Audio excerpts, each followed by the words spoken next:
Hello friends, ધોરણ 10 ગણિત પ્રકરણ 1 વાસ્તવિક સંખ્યાઓ આગળના ભાગ 9માં તમે આપેલી સંખ્યા અસમય છે તેમ સાબિત કરો એ દાખલાની સાબિતી અને સમજૂતી સમજી ગયા.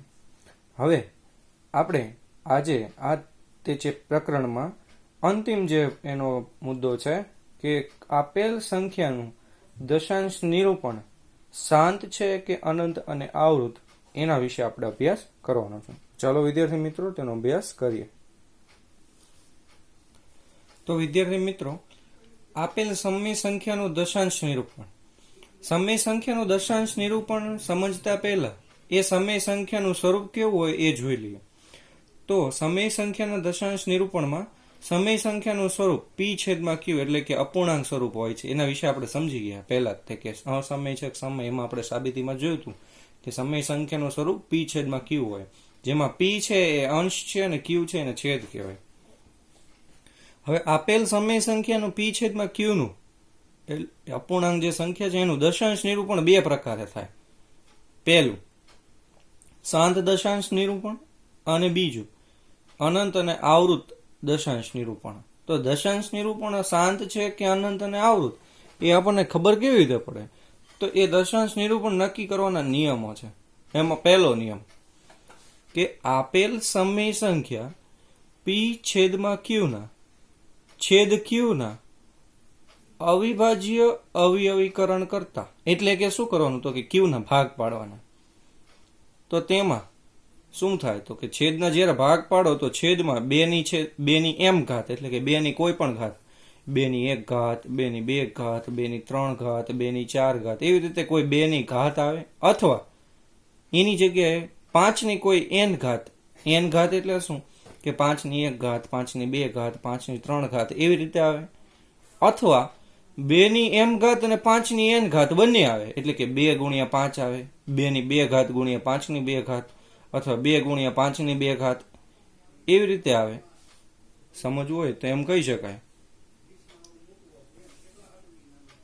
કે 2 ની કોઈ ઘાત અને 5 ની કોઈ ઘાત બંને સાથે આવે તો આપેલ સમય સંખ્યાનું નિરૂપણ શાંત દશાંશ નિરૂપણ કહેવાય. કેવી રીતે ખબર પડે? તો ઉદાહરણ દ્વારા આપણે સમજીએ.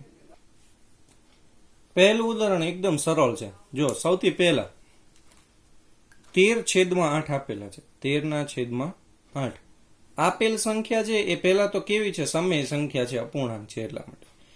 આપેલ સંખ્યામાં છેદ કેટલા છે? તો કે 8 છે. આપણે જોઈ શકીએ છીએ અહીંયા કે આ છેદ કેટલા છે? 8. 8 ના ભાગ એટલે અવિભાજ્ય અવયવીકરણ. આપણે જે ઓલી જે રીત કરીએ છીએ એ રીતે નિસરણી દ્વારા કે 8 ના ભાગ પાડીએ તો 2 ચોક 8, પછી 4 ને 2 વડે ભાગીએ 2 દુ 4 ને 2 એકા 2. 8 ના ભાગ પાડતા 2 ગુણ્યા 2 ગુણ્યા 2 બરાબર શું મળે? તો 2 ની 3 ઘાત. એટલે કે આપેલ સંખ્યાનું દશાંશ નિરૂપણ શાંત છે. કેવું છે? કે શાંત દશાંશ નિરૂપણ કહેવાય. કેમ કહેવાય? તો આપણે નિયમ યાદ કરીએ. આગળનું તમે થોડુંક જોશો તો એમાં તમને કીધેલું હતું કે આપેલ સંખ્યાના છેદના ભાગ પાડતા 2 ની કોઈ m ઘાત આવે, એટલે કે 2 ની કોઈ ઘાત આવતો, તો અહીંયા 2 ની કેટલી ઘાત આવી? 3 ઘાત આવી. તો આ જે સંખ્યા છે એનું દશાંશ નિરૂપણ શાંત દશાંશ નિરૂપણ કહેવાય. બીજું ઉદાહરણ લઈએ.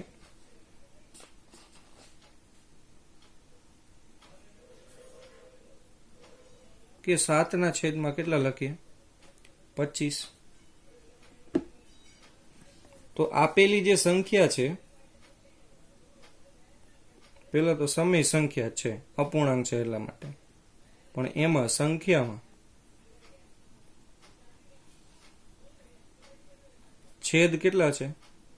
25 છે. 25 ના ભાગ પાડીએ.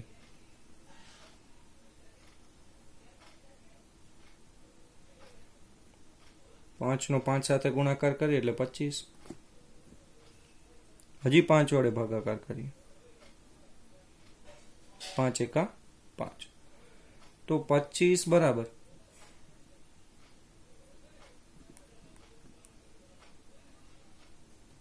5 ની કેટલી ઘાત થાય? 5 ગુણ્યા 5 એટલે 5 ની 2 ઘાત થાય.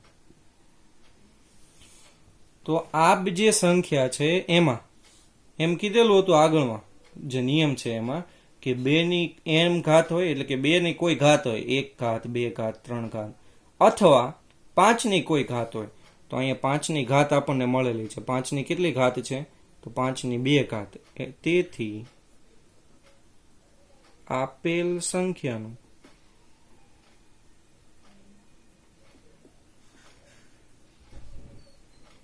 દશાંશ નિરૂપણ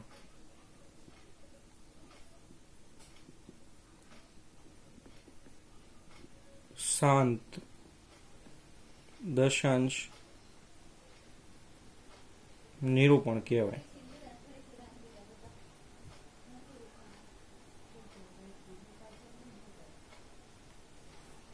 આ શાંત દશાંશ નિરૂપણ કહેવાય. હવે ત્રીજું ઉદાહરણ લઈએ. 47/50. આ પણ એક સમય સંખ્યા જ છે. 47 એ પણ એક સમય સંખ્યા જ છે.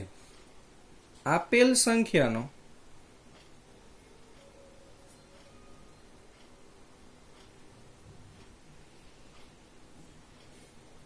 છેદ કેટલા છે? તો કે 50 છે.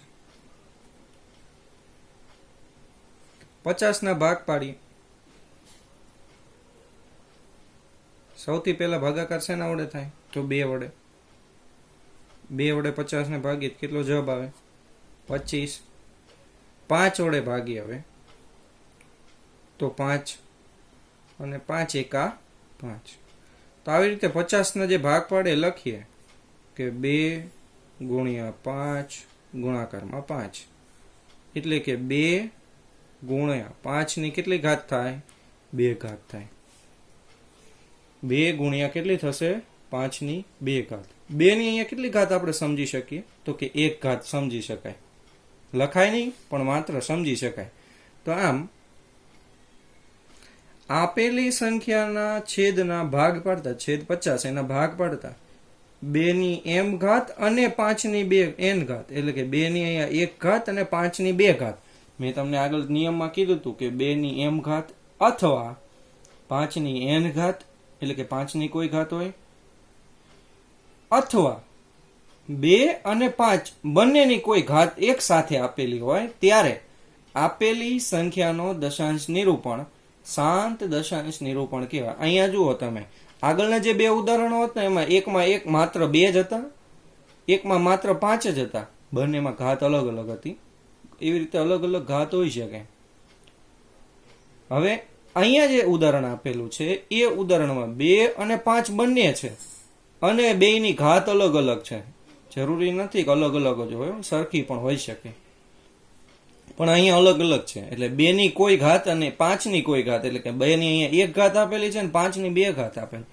તેથી જ્યારે આ સ્વરૂપે હોય ત્યારે પણ એમ કહી શકાય કે આપેલ સમય સંખ્યાનું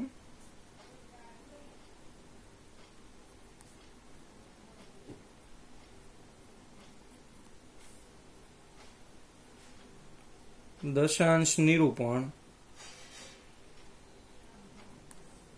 કેવું કહેવાય? તો કે શાંત દશાંશ નિરૂપણ કહેવાય.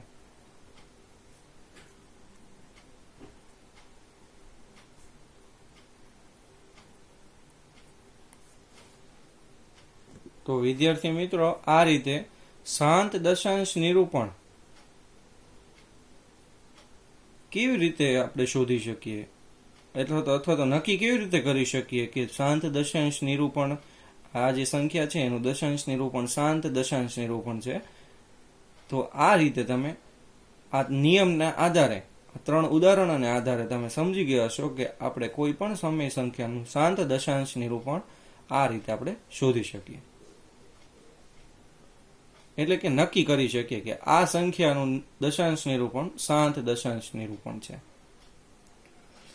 હવે બીજો નિયમ જોઈએ કે આપેલ સમય સંખ્યા p/q ના છેદનું અવિભાજ્ય અવયવીકરણ કરતા, એટલે કે શું કે q ના ભાગ પાડવાના. q ના ભાગ પાડતા 2 ની m ઘાત અને 5 ની n ઘાત, એટલે કે 2 અને 5 ની ઘાત કોઈ આપેલી હોય એ સિવાય અન્ય કોઈ સંખ્યા સાથે આવે, અથવા તો 2 અને 5 ની સાથે કોઈ સંખ્યા આવે તો આ પ્રકારની સંખ્યાનું દશાંશ નિરૂપણ અનંત અને આવૃત બને. ઉદાહરણ દ્વારા સમજીએ તો વધારે ખબર પડશે. કે દાખલા તરીકે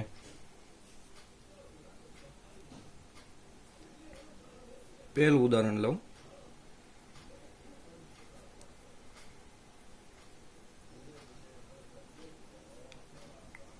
7/15 લઈએ. છેદ ક્યુ કોણ છે? તો કે 15. 15 ના ભાગ પાડીએ. સૌથી પહેલા 3 વડે. 3 પંચા 15. ત્યારબાદ 5 વડે. તો 5 એકા 5. અહીંયા 15 ના જે ભાગ પડે છે એ 5 ગુણ્યા 3 ગુણ્યા કેટલા છે? 5.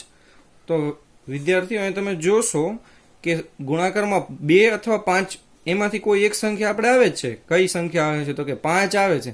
પણ એના સિવાય 2 અને 5 સિવાયની કઈ સંખ્યા છે? તો 3 છે.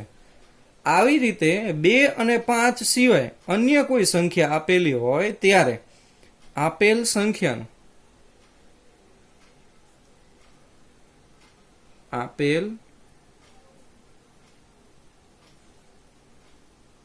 સંખ્યાનું દશાંશ નિરૂપણ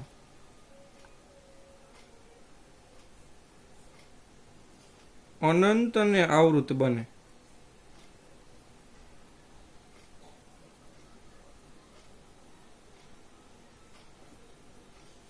અનંત અને આવૃત છે તેમ કહેવાય. એટલે કે અનંત અને આવૃત દશાંશ નિરૂપણ છે તેમ કહી શકાય. તો આ વાત થઈ અનંત અને આવૃત. બીજું ઉદાહરણ જોઈએ તો વધારે ખબર પડશે. કે દાખલા તરીકે 13/49 લઈએ. અહીંયા છેદ તમે જાણો છો શું છે? તો કે 49. 49 ના ભાગ પાડીએ. 7 વડે ભાગી 7 ગુણ્યા 7 કરીએ તો 49 થાય. અને 7 એકા 7. તેથી 49 બરાબર 7 નો શું થાય? તો વર્ગ થાય. તો અહીંયા પણ તમે એમ કહી શકો કે આપેલી સંખ્યામાં જો અહીંયા નિયમ જે છે એ પ્રમાણે કે 2 અને 2 ની m ઘાત અને 5 ની n ઘાત સિવાય અન્ય કોઈ, એટલે કે એ ના હોય એના સિવાય કોઈ સંખ્યા હોય. તો અહીંયા તમે જોઈ શકો 2 નથી અને 5 પણ નથી. માત્ર કોણ છે? 7 ની કેટલી ઘાત છે? 2. અહીંયા 5 છે પણ એની સાથે 2 નથી, એના સિવાયની કોઈ સંખ્યા છે. કઈ છે? 3 છે. અહીંયા પણ 2 અને 5 નથી, એ સિવાય કોણ છે? માત્ર ને માત્ર કેટલા આપ્યા છે? 7 ની 2 ઘાત આવે. તો આપેલી આ જે સંખ્યા છે એનું દશાંશ નિરૂપણ પણ કેવું કહેવાય? અનંત અને આવૃત કહેવાય. તેથી આપેલ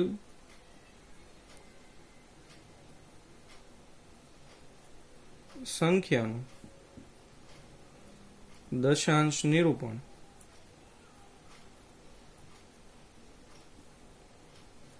અનંત અને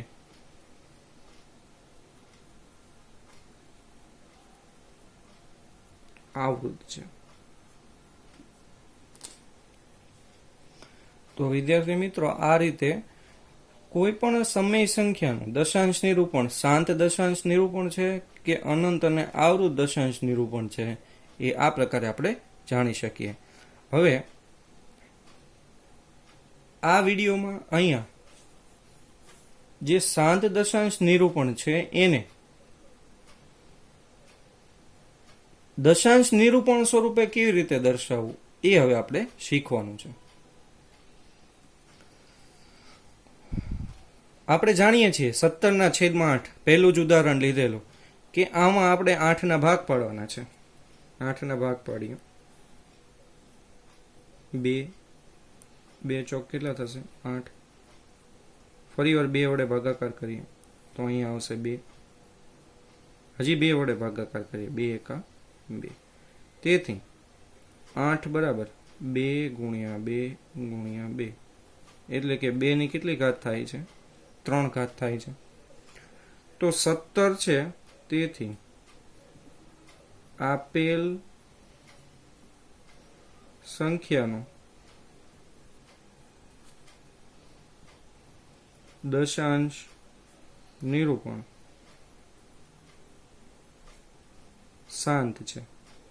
શાંત હોય તો જ તે આ પ્રક્રિયા આગળ કરવાની છે, એટલે કે આ ગણતરી કરવાની છે. અનંત અને આવૃત આવે તો આ પ્રક્રિયા કરવાની આગળ થતી નથી. એટલે આપણે સૌથી પહેલા સમય સંખ્યા શાંત છે કે અનંત અને આવૃત એ નક્કી કરવું પડે. તો અહીંયા જે આ સંખ્યા છે શાંત છે, તો શાંત હોય ત્યારે 17/8 નહીં લખતા હોય, એનું ઘાત સ્વરૂપ લખીએ. 2 ની કેટલી ઘાત છે?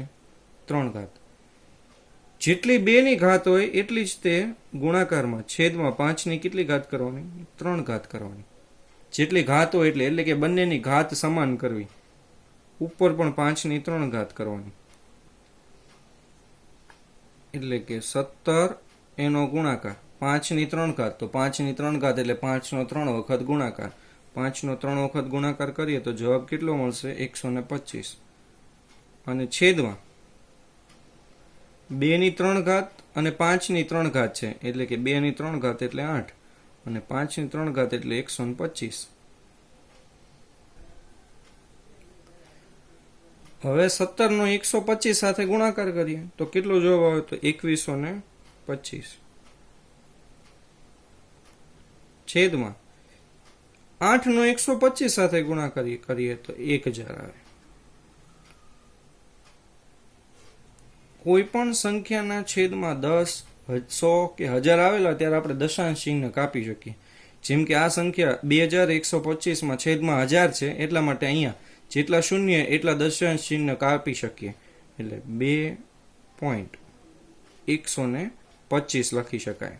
તો અહીંયા તમે જોશો કે દશાંશ ચિહ્ન પછી 3 અંકોએ આ સંખ્યા અટકી જાય છે. અટકી જાય એટલે એક જગ્યાએ શાંત ચોક્કસ થઈ જાય છે. એટલા માટે આ જે દશાંશ નિરૂપણ છે એને શાંત દશાંશ નિરૂપણ કહેવામાં આવે છે.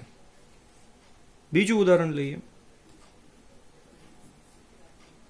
કે 37 ના છેદમાં 50. 50 ના ભાગ પાડી દઈએ. 2, 25, 5, 5 વડે ભાગાકાર કરીને 5 એકા 5, એટલે કે 50 બરાબર 2 ગુણ્યા 5 ની કેટલી ઘાત થશે? અહીંયા 2 ઘાત થશે. હવે લખીએ. તેથી આપણે જાણીએ છીએ કે 2 અને 5 બંને હોય તો આપેલ સંખ્યાનું દશાંશ નિરૂપણ કેવું થાય?